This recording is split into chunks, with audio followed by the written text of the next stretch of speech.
Hello everyone, welcome to the channel statistica hub. तो हम expectations के बारे में पढ़ रहे थे। तो एक्सपेक्टेशंस में हमारे पास एक चीज़ होती है इनइक्वालिटीज। तो हम इस वीडियो में उन इनइक्वालिटीज के बारे में देखेंगे जो काफ़ी इंपॉर्टेंट है। लाइक तुम किसी भी पेपर के लिए अपेयर करोगे, वो यूज हो ही जानी है। ठीक है, तो एफएमएस से मैं रेफरेंस ले रहा हूँ, वहाँ से पढ़ा रहा हूँ, तो तुम किसी भी बुक को फॉलो भी कर सकते हो। तो हम स्टार्ट करते हैं। तो सबसे पहले जो हमारे पास जो काम आने वाली इनइक्वालिटी है वो है कोसी श्वार्ज इनइक्वालिटी। कोसी श्वार्ज इनइक्वालिटी। ठीक है, तो इस इनइक्वालिटी के बारे में सभी ने पढ़ा होगा। एक ग्रेड में हर किसी ने जब भी रैंडम वेरिएबल पढ़ा था तो समझा था। तो हम बस इसकी स्टेटमेंट देखेंगे। उस स्टेटमेंट को हमेशा याद रखना है क्योंकि उसके ऊपर डायरेक्ट क्वेश्चन आ सकता है। तो स्टेटमेंट क्या बोलते हैं कि अगर मेरे पास एक्स और वाई ये दो रैंडम वेरिएबल है, ठीक है, तो इनकी पर्टिकुलर एक्सपेक्टेशन एग्जिस्ट कर रही होगी। Say sum expectation of X and expectation of Y. तो जो कोसी श्वार्ट्ज थे उन्होंने हमें एक इनइक्वालिटी दी इनके एक्सपेक्टेशंस के ऊपर, और उन्होंने क्या बोला कि अगर हम इन दोनों को मल्टीप्लाई कर देते हैं that means X into Y. ठीक है, और फिर ये बोलते हैं कि अगर हम एक्सपेक्टेशन लेते हैं एक्सपेक्टेशन ऑफ एक्स वाई, ठीक है, और इस पूरे का होल स्क्वायर कर देते हैं, then this thing will be always less than equal to expectation of x square dot expectation of y square। तो ये हमारे पास कोसी श्वार्ट्ज इनइक्वालिटी थी जिसको हमें याद रखना है क्योंकि एग्जाम में डायरेक्ट यूज होती है। ठीक है, इसके लिए कुछ नहीं बोलेगा, हमें इंटर रिलेशन पूछ लेगा कि कोई भी दो रैंडम वेरिएबल दे दिए, उसके बाद लेफ्ट हैंड साइड में कुछ ये टर्म्स दे देगा, राइट हैंड साइड में कुछ ये टर्म्स दे देगा, या फिर इनके फाइनल आंसर दे सकता है। लाइक डीयू में ये वाला क्वेश्चन काफी कॉमन होता है कि डीयू में आ जाते हैं, बेसिक क्वेश्चन आ जाते हैं। ठीक है, तो ये चीजें ध्यान रखनी है। तो किस फॉर्म में होगा, यहाँ पे हो सकता था यहाँ पे कुछ फाइनल वैल्यू दे देगा, इसका आंसर इधर इसका और इसका आंसर इनइक्वालिटी को इक्वल टू कर देगा, या फिर इक्वल टू ये कर देगा, या फिर ग्रेटर देन कर देगा, या ग्रेटर देन इक्वल टू कर देगा। ठीक है, तो ऐसे ऐसे क्वेश्चन सोल्व हो सकते हैं यहाँ पे। तो ऐसे क्वेश्चन हमारे पेपर में आ सकते हैं, तो इनको ध्यान रखना है। ओके, ये हमारे पास सबसे पहले इनइक्वालिटी होगी। उसके बाद हमारे पास एक काफी इंपॉर्टेंट प्रॉपर्टी है जिसको हम प्रॉपर्टी बोल सकते हैं या फिर इनइक्वालिटी भी बोल सकते हैं। ये प्रॉपर्टी नोट करके लिखेंगे हर कोई, ये काफी इंपॉर्टेंट है। ठीक है, मैं नोट करके लिख रहा हूँ, इसका मतलब इंपॉर्टेंट है, मैंने लिखा इंपॉर्टेंट। तो यहाँ पे मैं क्या बोल रहा हूँ कि मेरे पास मान लेता हूँ कि एक्स और वाई, तो सिंपली एक्स ले लेते हैं, ओनली एक रैंडम वेरिएबल ले लेते हैं। तो मान लेते हैं हम हमारे पास एक ही रैंडम वेरिएबल है दैट इज एक्स। ओके, अभी एक्स रैंडम वेरिएबल था, जो रैंडम वेरिएबल हमने पढ़ा था, तो हमने पढ़ा था कि अगर हम कोई कॉन्टिन्यूस फंक्शन ले लेते हैं एक्स का तो वो भी एक रैंडम वेरिएबल होता था। तो मैं मान लेता हूँ एक फंक्शन है जी एक्स। ठीक है, ये फंक्शन हो गया जी। उसके बाद एक और फंक्शन ले लिया एफ। तो यहाँ पे हुआ क्या, एक्स लिया हमने, उसके बाद एक फंक्शन बनाया random variable G X and एक बनाया एफ एक्स। ओके, अब जो ये फंक्शन था जी और एफ, हमने बोले थे कि मोनोटोनिक भी होते थे। तो अगर ये मोनोटोनिक इन सेम डायरेक्शन है, ठीक है, मोनोटोनिक इन सेम डायरेक्शन। अब सेम डायरेक्शन कहने का मतलब क्या हो गया यहाँ पे, या तो ये दोनों फंक्शन जी और एफ, ये जो दोनों फंक्शन है या तो ये मोनोटोनिकली इंक्रीजिंग होंगे या फिर जी डॉट और एफ ये दोनों एक साथ ही मोनोटोनिकली डिक्रीजिंग होंगे। ठीक है, तो अगर ये मोनोटोनिक होंगे सेम डायरेक्शन में तो हमारे पास एक प्रॉपर्टी होती है कि expectation of G X dot F X this will be greater than equal to expectation of gx dot expectation of fx। ठीक है, हमारे पास ये एक प्रॉपर्टी होती है और वीकेंड से एक इनइक्वालिटी होती है जिसको हमें ध्यान से याद रखना है, ये एग्जाम में आता है। ठीक है, तो ये हमारे पास एक प्रॉपर्टी थी जिसको ध्यान रखना है। तो दोबारा से इसको देखेंगे कि अगर हमारे पास एक रैंडम वेरिएबल x था, ठीक है, कोई रैंडम वेरिएबल x था, उसके ऊपर हमने दो फंक्शन लगाए, एक बार g और एक बार f। ये दोनों अगर मोनोटोनिक इन सेम डायरेक्शन थे, इन दैट केस हम बोलेंगे कि expectation of gx into fx this will be greater than equal to expectation of gx dot expectation of fx। ठीक है, अब अगर ये मोनोटोनिक इन डिफरेंट डायरेक्शन होंगे, ये तो पहला केस हो गया। कोई बोलेगा यार भैया आपने ये तो बता दिया कि सेम डायरेक्शन में है तो कुछ होगा। अगर डिफरेंट डायरेक्शन में होंगे, मोनोटोनिक हुए, मान लो एक इंक्रीजिंग एक डिक्रीजिंग, तो उस केस में क्या होगा, तो उस केस में क्या होगा कि अगर मेरा फंक्शन जी एक्स जो था ये अगर मेरे पास इंक्रीजिंग था मान लेते हैं, और अगर जो एफ एक्स था ये मेरे पास डिक्रीजिंग होगा, तो अगर सेम डायरेक्शन की जगह ये दोनों अपोजिट डायरेक्शन में होंगे तो ये जो इनइक्वालिटी हमने अभी पढ़ी ये इसकी रिवर्स हो जाएगी। दैट मीन्स इस केस में इनइक्वालिटी हमारे पास फाइनली बन जाएगी expectation of G X dot F X this thing will be less than equal to expectation of gx dot expectation of fx।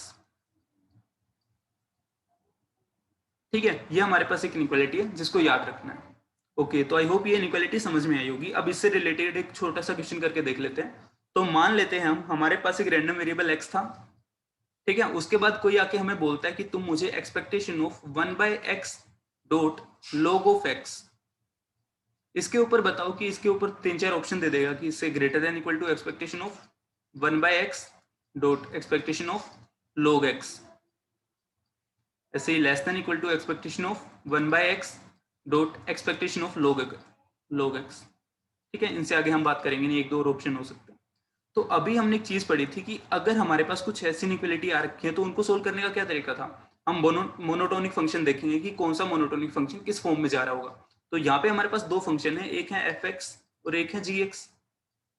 ठीक है, fx की वैल्यू हमारे पास है 1/x और gx की वैल्यू है log ऑफ x। ठीक है, तो जैसे जैसे हम x को बढ़ा रहे होंगे यहाँ पे तो ये फंक्शन डिक्रीज हो रहा होगा। सो बेसिकली जो fx हमारे पास है, this is A decreasing function. ठीक है, अब log x की बात करेंगे तो हमने देखा कि log x जो फंक्शन होगा, ये फंक्शन कैसा होगा कि जैसे जैसे x की वैल्यू हम बढ़ाएंगे उसी रिजल्ट में इसकी जो फाइनल आंसर आएगा उसकी वैल्यू भी बढ़ेगी। That means this function is increasing. तो दो फंक्शन हमारे पास, एक मोनोटोनिकली डिक्रीजिंग, एक monotonically increasing. So basically monotonic function है लेकिन opposite direction. That means inequality number 2। So this will be the answer.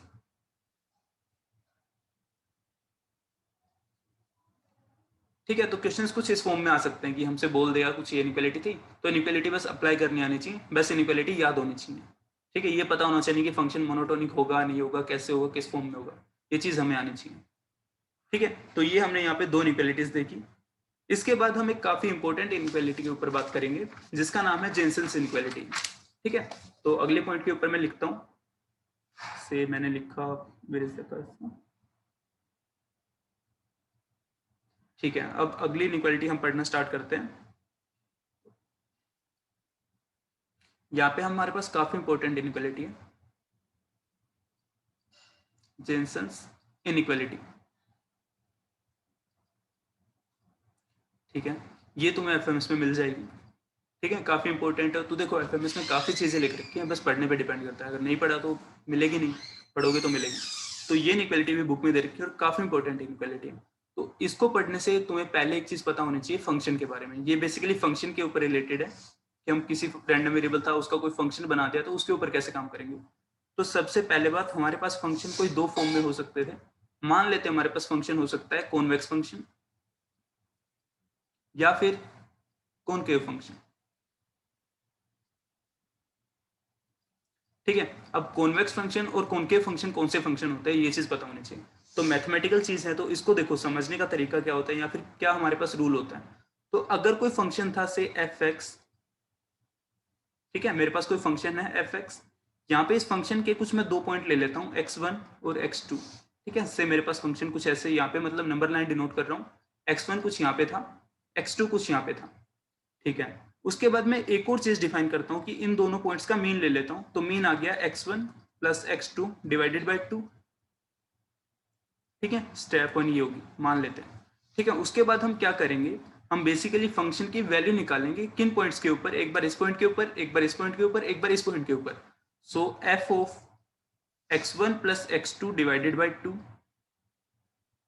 ठीक है, एक और निकालेंगे कि 1/2 F of x1 plus 1/2 F of x2।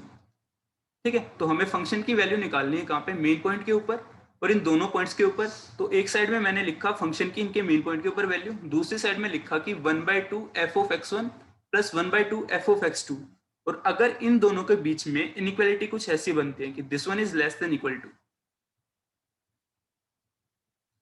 ठीक है, अगर इनइक्वालिटी हमारे पास कुछ ये वाली बनती है कि F of x1 plus x2 divided by 2 this is less than equal to 1/2 F of x1 plus 1/2 F of x2, in that case हम बोलेंगे जो फंक्शन हमारे पास f होगा this is a convex function in the interior points. ठीक है, जो interior point यहाँ पे होंगे वहां पे फंक्शन कॉन्वेक्स फंक्शन होगा अगर हमारे पास कुछ ये प्रॉपर्टी जस्टिफाई कर रहा होगा। ठीक है, उसके बाद हमारे पास एक और तरीका होता है कि अगर हम सेकेंड डेरिवेटिव निकाले, अगर फंक्शन था एफ एक्स और इसका सेकेंड डेरिवेटिव अगर एग्जिस्ट कर रहा था, इससे इसका एफ डैश एक्स जो था वो एग्जिस्ट कर रहा था, और अगर ये बोलते हैं कि जो इसका सेकेंड डेरिवेटिव है F dash X, if this is greater than equal to 0 then this function is convex function. ठीक है, सिमिलरली अगर हम कॉनकेव फंक्शन के ऊपर बात करेंगे, तो अगर हमने वही सेम पॉइंट लिए हैं, तो F of x1 plus x2 divided by 2 if this thing is greater than equal to 1/2 F of x1 plus 1/2 F of x2, तो हम बोल देंगे कि फंक्शन कॉनकेव होगा। ठीक है, एंड वो सेकंड डेरिवेटिव वाली कंडीशन लेंगे तो इस केस में भी हो जाएगा, अगर second derivative of x is less than equal to 0 तो कॉनकेव फंक्शन हो जाएगा। ठीक है, ये तो हो गया मैथमेटिकल चीजें। अब काफी चीजें होती है कि यार मैथमेटिकल चीजें थोड़ी लेंथी हो रही है, मैं नहीं करना चाह रहा। तो सबसे पहली चीज है कि तुमने कभी भी लाइक 9, 10, 11, 12 से हम पढ़ना स्टार्ट किए थे थोड़ा तरीके से मैथ्स को, तो वहां पे एक चीज आई थी कि तुम्हें ग्राफिकल चीजें आनी चाहिए, तो उसका भी यहाँ पे काफी मेजर रोल होगा। अगर हमें ग्राफ्स के बारे में थोड़ा बहुत भी आइडिया होगा तो हम फंक्शन के बारे में बता सकते हैं कि फंक्शन कौन सा फंक्शन होगा, कॉनकेव होगा, कॉन्वेक्स होगा। ठीक है, तो उस ग्राफिकल फॉर्म के बारे में बात करते हैं। तो सेम मेरे पास कोई फंक्शन था, उसका मैं कुछ ग्राफ बना रहा हूँ। ठीक है, से this is the function F x, और इसका ग्राफ कुछ मेरे पास ये बना। ठीक है, मैंने मान लिया। अब तुम्हें बताना है कि ये फंक्शन मेरे पास कॉनकेव होगा या कॉन्वेक्स होगा। तो इसके लिए क्या करना है, तुम्हें इस ग्राफ के कोई भी 2 पर्टिकुलर पॉइंट ले लेने हैं। ठीक है, इन दोनों पर्टिकुलर पॉइंट्स को ज्वाइन कर देना है। ठीक है, एक लाइन ड्रॉ कर दी बेसिकली। अब इस लाइन से कर्व कौन सी साइड है, देखो इधर तो ओपन है, ठीक है, दिस इज ओपन, और इस साइड है बेसिकली कर्व आ रहा है। तो अगर कर्व ओरिजिन की साइड में है, ठीक है, ध्यान से सुनेंगे, 2 पॉइंट्स को हमने मिलाया, उस लाइन से देखेंगे कर्व को, अगर कर्व ओरिजिन की साइड में है, इन दैट केस हम बोलेंगे दिस फंक्शन इज कॉन्वेक्स। और अगर हमारे पास ग्राफ कुछ ऐसा आ रहा था कि 2 पॉइंट मैंने यहाँ पे लिए और इधर से इधर गए हम कर्व की साइड में, और कर्व अगर अपोजिट डायरेक्शन में था, ओरिजिन से दूर था, तो ये फंक्शन हो गया कॉनकेव। ठीक है, सिंपल सी बात समझ में आई होगी। अभी इसके लिए छोटा सा एग्जांपल ले लेते हैं। मान लेते हैं हमें फंक्शन है F of x that is mode of X. ठीक है, इसी फंक्शन के ऊपर बात कर लेते हैं। तो इसका अगर मैं ग्राफ बनाना चाहूंगा तो ग्राफ क्या बनेगा, कुछ ऐसा बनेगा। ठीक है, इस ग्राफ के ऊपर 2 पॉइंट लिए मैंने, लाइन ड्रॉ की, कर्व को देखा नीचे की साइड में, दैट इज ओरिजिन के साइड में, तो अगर ओरिजिन के साइड में था तो फंक्शन कॉन्वेक्स हो गया। So this function is convex. ठीक है, तो कॉन्वेक्स और कॉनकेव फंक्शन, ये चीज समझ में आ गई। अब था कि जो जेनसेंस इनइक्वालिटी थी वो क्या बोल रही थी भैया, उसके बारे में तो बताओ, फंक्शन तो बता दिया। तो अगर हम जेनसेंस इनइक्वालिटी के ऊपर आए,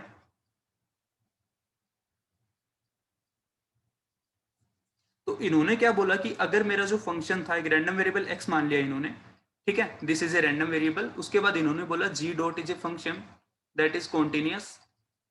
ठीक है, this is a continuous function. Okay, अगर ये फंक्शन जो जी डॉट था, तो अगर इस फंक्शन को इसके ऊपर लगाएंगे, this is a random variable.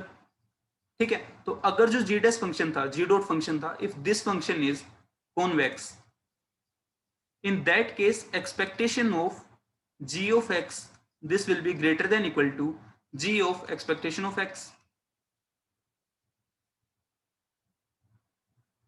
ठीक है, सबसे पहले इनइक्वालिटी। उसके बाद दूसरी इनइक्वालिटी इसका अपोजिट थी कि अगर फंक्शन मेरे पास कॉनकेव होगा,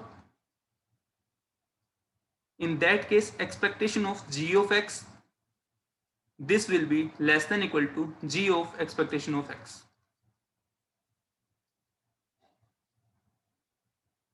ठीक है, तो ये हमारे पास एक इनइक्वालिटी थी, जेनसेंस इनइक्वालिटी, जिसका काफी रोल या फिर काफी यूज होता है हमारे पास। तो आई होप ये चीज समझ में आई होगी। ठीक है, तो इसके ऊपर छोटा सा एक एग्जांपल करके देख लेते हैं। बस याद रखना है कि अगर हमारे पास कॉन्वेक्स फंक्शन था, तो अगर हम एक्सपेक्टेशन लेते हैं कॉन्वेक्स फंक्शन की, then this will be greater than equal to G of E X. ठीक है, फंक्शन को हम एक्सपेक्टेशन से बाहर ले लेंगे, तो ये फंक्शन मतलब ये इंटर रिलेशन बनेगा इनके बीच में, इसको याद रखना है। अब इसके ऊपर हम एक छोटा सा एग्जाम्पल करके देख लेते हैं।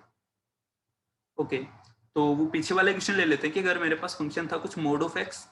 ठीक है, इसके बारे में हमने अभी पढ़ा कि कॉन्वेक्स फंक्शन होगा।